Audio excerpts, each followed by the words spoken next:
Hey, folks, you're listening to the Writer's Podcraft, where my co host and I examine popular media and articulate our thoughts about why the story works or doesn't. My name's Colin, and I'm joined by my co host Lance, and today we're talking about Daredevil Born Again, the season finale. So here's the summary. A flashback showed that Vanessa found a way to free Dex and asked him to kill Benny and Foggy. Daredevil and Punisher, as a favor for Karen, worked together to fight off the Punisher cops, and we learned that Cole North was the one who killed Hector. Matt and Karen find Foggy's case, and they learn that Red Hook is Fisk's plan to make a city-state, which is not under U.S. jurisdiction.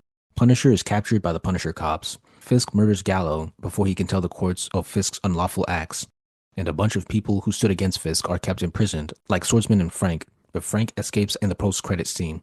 So what'd you think of the episode? So I feel like I have to caveat everything I say about this episode with it's better than what we've seen before for the most part. It's still just not very strong. It's still underwhelming.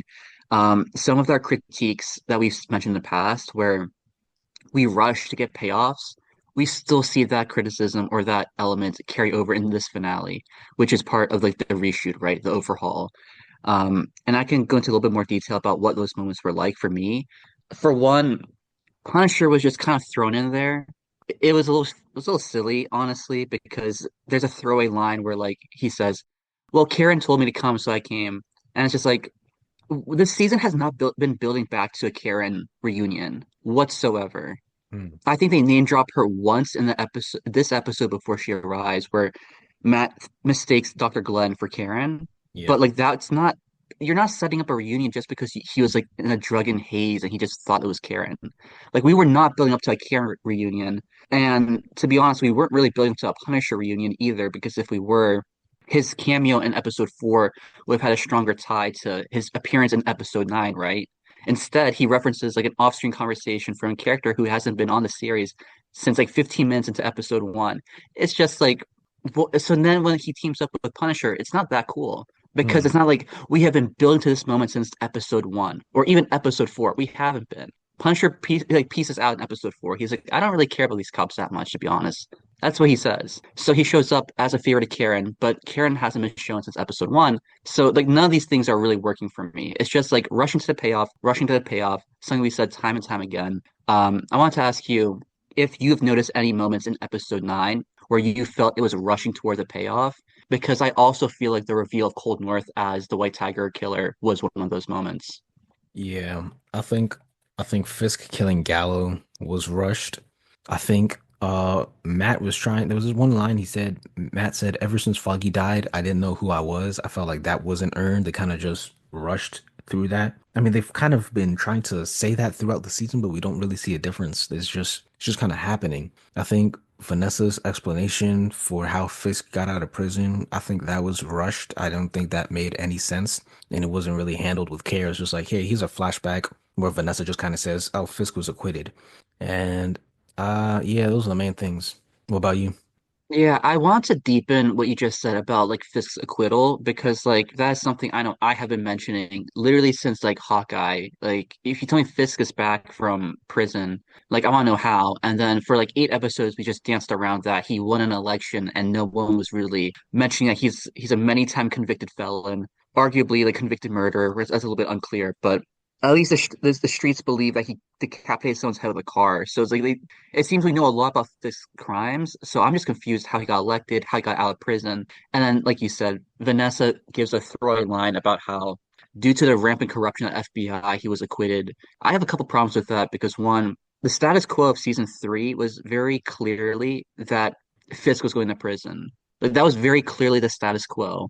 And now you bring it to Born Again and where you upend the status quo off screen.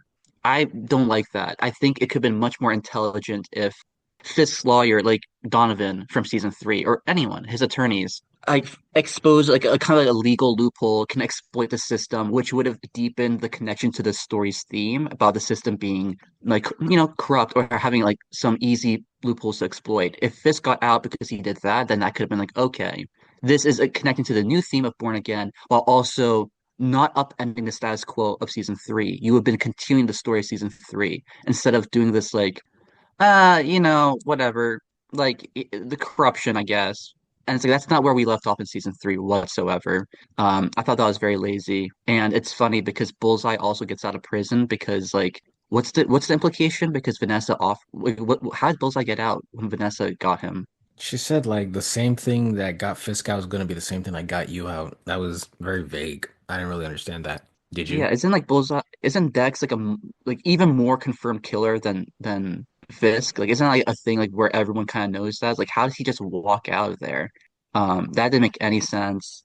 And that's when a slight plot hole a little bit where Vanessa tells Dex, I want you to kill Foggy, the attorney who's going to expose me, but I also want you to kill Benny, who is Foggy's client in this whole thing. Dex doesn't kill Benny. Dex never killed Benny, remember? Because Benny apologizes on the phone. He's like, oh no, like, I'm sorry, I told him where you were. And that's when Matt was like kind of figured out that Dex was about to kill Benny, or Dex was about to kill Foggy. So Dex just randomly doesn't kill someone who, like, why would Dex not do that? Maybe he killed him Like, off isn't screen. he like stupid? I can't follow this. Like, it's just insane to me that this is like the tangent that we're going down. That like Dex mysteriously kills someone and then no one knows why until the very end. When that should have been the question you should have been pursuing the entire season instead of like a grenade you throw at the very end. Speaking of grenades, who threw that grenade at Matt's apartment? I don't know. Like they said, like I think Matt hears a grenade pin, so he and Punisher dive out of the place, and it blows up. So I assume there's gonna be more antagonists, and more people are gonna try to close in on him. And then nothing happens, and Karen just shows up in her car and picks him up. It was like, wait, I thought there was something gonna happen. Like the person who threw the grenade was gonna do something, and then it didn't happen. It's just like I don't know what I'm watching half the time. It could have been one of the people who was knocked unconscious. Maybe they just woke up and threw a grenade as a suicide attempt. But that's me Why would writing you the kill yourself? That's crazy. to try and kill Matt. I did not get the impression that these people were like suicide bombers. I got the impression they were like corrupt cops who like beat people up, not that they were gonna die for Wilson Fisk. I don't know. But speaking of keeping mysteries, I don't understand if the writers were intentionally trying to keep a mystery or if they just forgot about it. Because the thing is, usually when you have an unanswered question intentionally and you're actually trying to keep it as a mystery, you make the characters ask questions, you make the characters try to pursue the answer, or you keep bringing up the fact that this question is unanswered. But for Red Hook, for who killed Cole, they didn't do that. They just kind of dropped it and made us forget about it. And then they kind of just answered it at the end. So I can't tell if the writers just forgot that the question was unanswered or if they were actually trying to write a mystery and just failed. What do you think about how Either the the Red Hook mystery, oh, specifically when I'm talking about the Red Hook mystery, is that they wanted to make it a city state. That was the secret behind it. So what do you think about how they handled Red Hook and the who killed Yeah, that Matt? was like not peppered through like the middle story at all. That it was becoming like a jurisdiction free zone, right? Like we knew that she stashed her art and her probably contraband at the Red Hook, but there was no real clues that you know, like we knew Red Hook was important because they spent like half the fifth story at Red Hook, so we could infer, okay, this is kind of important, right? And they kept name dropping Red Hook, so you can memorize that, and you infer it's going to be important later, and it was, but like it was just not an interesting mystery, right? Like Mm. I was never engrossed, like what's going on in Red Hook? Like no, there was nothing to wonder about Red Hook. He was just trying to get funding to do something with it. Like it was pretty simple, pretty direct, pretty clear, and we got the answer. Oh, actually, it was just like a city state outside of US jurisdictions where you can just like smuggle things and whatever. And that was the answer. As like one, you didn't tease that as like what is the answer to this question. Two, Mm. the question was never interesting to begin with. I mean, do I need a three? That's two pretty good reasons why this didn't work out at all, honestly. Um, and then going on to the point about Hector's murderer, just haphazardly we figure out Cole has a bullet casing similar to the one used to kill Hector. And that was just like one, the mystery was poor again because like you didn't even treat it like a mystery, honestly. Mm. You It's didn't like treat it it like a was mystery. abandoned plot point. You didn't, yeah, it's not like you peppered clues where Matt's really trying to figure out who killed Hector. Like he literally just like finds a bullet casing that's similar to the one that was used to kill Hector, right? Mm. And that's how he closes the case. Like it's not that Complete coincidence. triumphant. It's random as heck. Cole, horrible character. Bad character. Like most of the supporting cast, pretty weak, not interesting.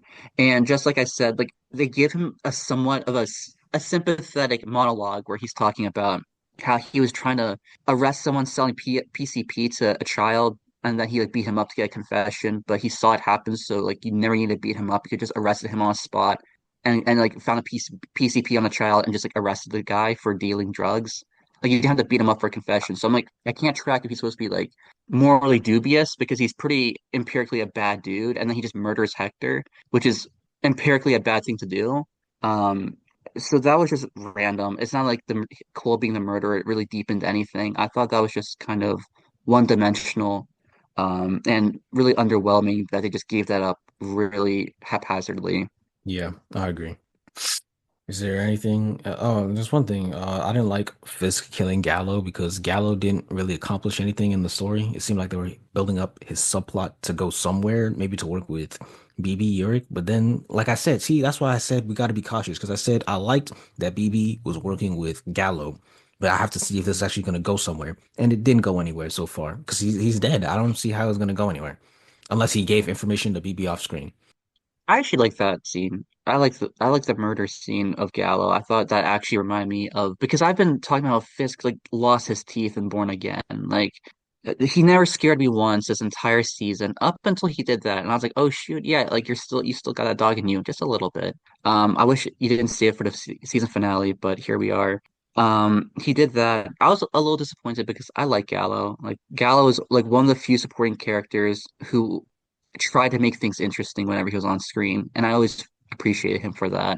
Um, like this is like a bad comparison, but it was almost like the Ben Urich murder in season one, where it's like a character who was actually trying to do stuff in the story, albeit didn't have a lot of screen time for Gallo. He was hardly in it, but when he was in it, he was really trying to make things happen, But right? Yurik at least Uh, accomplished something. Gallo didn't.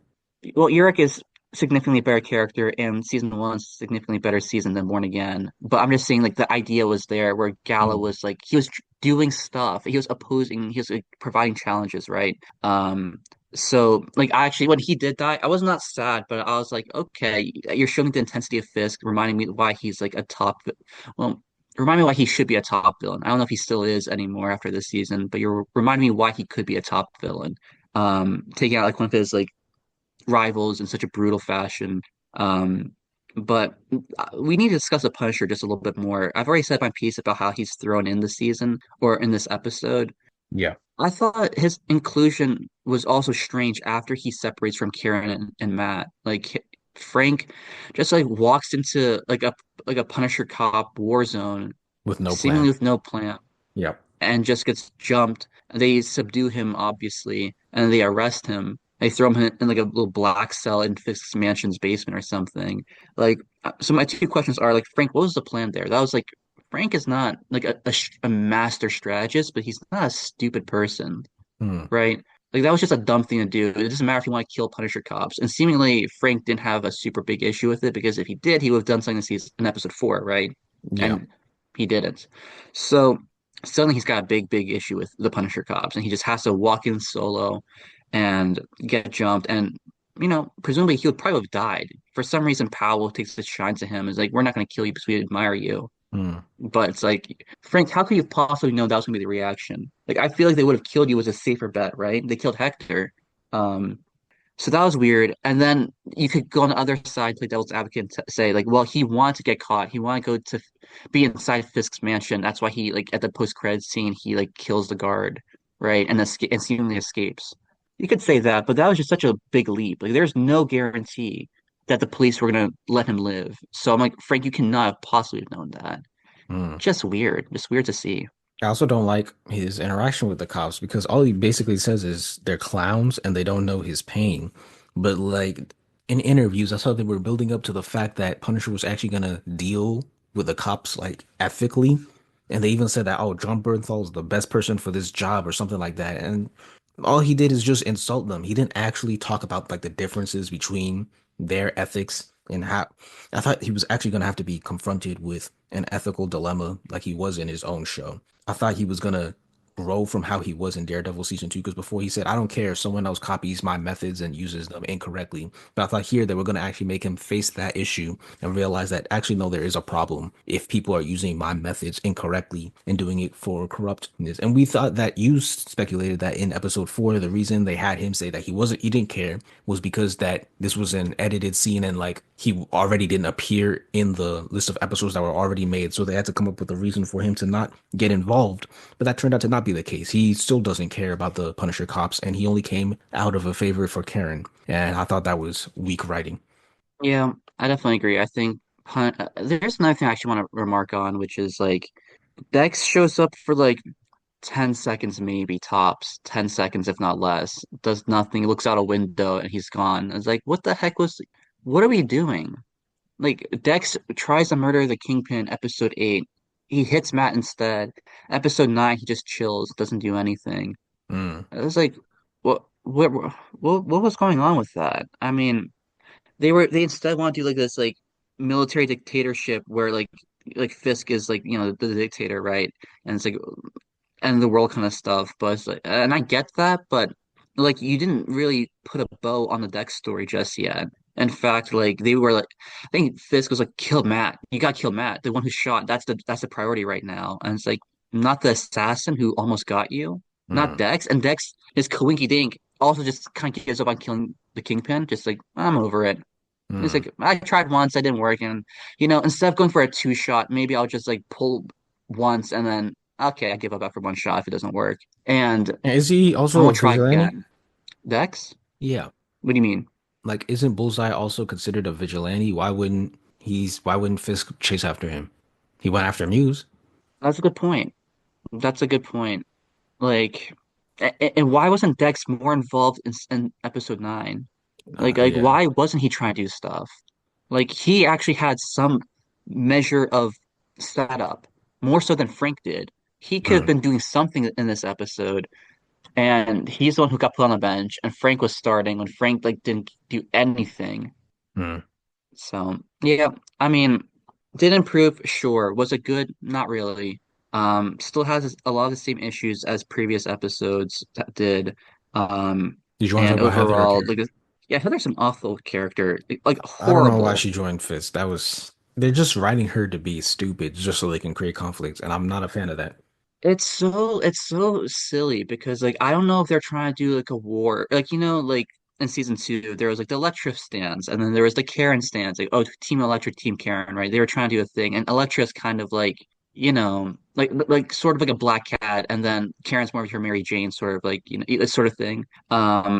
Like one's like kind of like more leaning toward evil, and one's more leaning toward like goodness, even though they're none of them are super evil.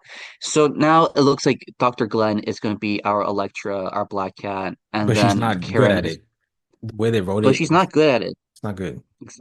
Because like, and Electra was not like the best well-written character ever, keep Definitely in not. mind, but there was some ideas with Electra that were pretty, clearly defined. She was like a thrill seeker. She enjoyed being bad.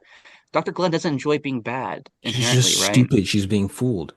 She's just being literally she's just like dumb. She's just dumb and she's like she's like following the wrong person out of like a warped sense of morality because like the thing is like she's a moral person. That's Dr. Glenn, and she's a Yeah. moral person. She's so moral that she dislikes Punisher, Muse, and Daredevil because she just has an inherent problem with people who wear masks because they're cowards or whatever, according to her. Inherently, that's her thing. Electra didn't have like a moral thing. She was a bad girl was the thing. So when she has certain things that deviate from like Karen or being nice or being good, it was not a big deal breaker because that was the character. Dr. Mm. Glenn is just being stupid and following the wrong leader. But she's still a moral person. I can't buy this. This is an inauthentic character. You actually are robbing the character of any agency by letting her be so stupid. I cannot respect her as a well-articulated character because she's just like inconsistent Dumb. with her own logic. Mm. Are there anything else you got in your notes? Because that's all I got. Oh, I also didn't like the cliffhanger ending. That's it. That's all I have. Was it a cliffhanger? Uh, or that's not what I meant. I mean, the way they didn't complete it, the way it was like, all right, we're gonna build up to next season. We're not actually gonna complete the mission. We're gonna save that for next time. We're gonna let Fisk win here. We're gonna live to fight another day. I was not a fan of that because this season was in desperate need of like something that was really powerful, like a actual punch of an episode. And instead, we get oh well, Matt just retreats and he's gonna fight another day. And I don't know if I'm not excited to watch 9 more episodes or however many more episodes they got of this show because the writing has been awful. So not having an actual season finale that wrapped up everything, I feel like that was a weakness for the season.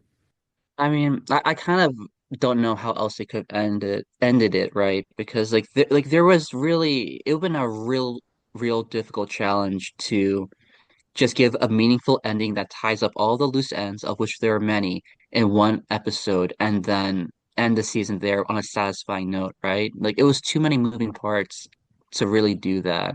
Mm, I don't know how they could have done it. So I actually don't have a super issue with, the open-endedness of the season finale. I didn't enjoy it particularly, but I don't know what else they could have done because they wrote themselves into a wall and they just couldn't climb it. And then this is where we're at now. We're just stuck on the other side of the wall. And yeah, it doesn't look great. I think season two is it's starting off in a bad place. Let's put it like that. It's starting off in a bad place. Will it get better? Who knows? no. But it's definitely not like it has no momentum. I'm not like eagerly awaiting the next season of Born Again. In fact, I probably won't watch until it's all over just because it's not a must-watch show. It's just No. not. Yeah. Is there anything else you got in your notes? No, Sure. that's all. So, guys, thank you for listening for all these weeks as we discuss Daryl Born Again, and we hope to see you next time on the Podcraft.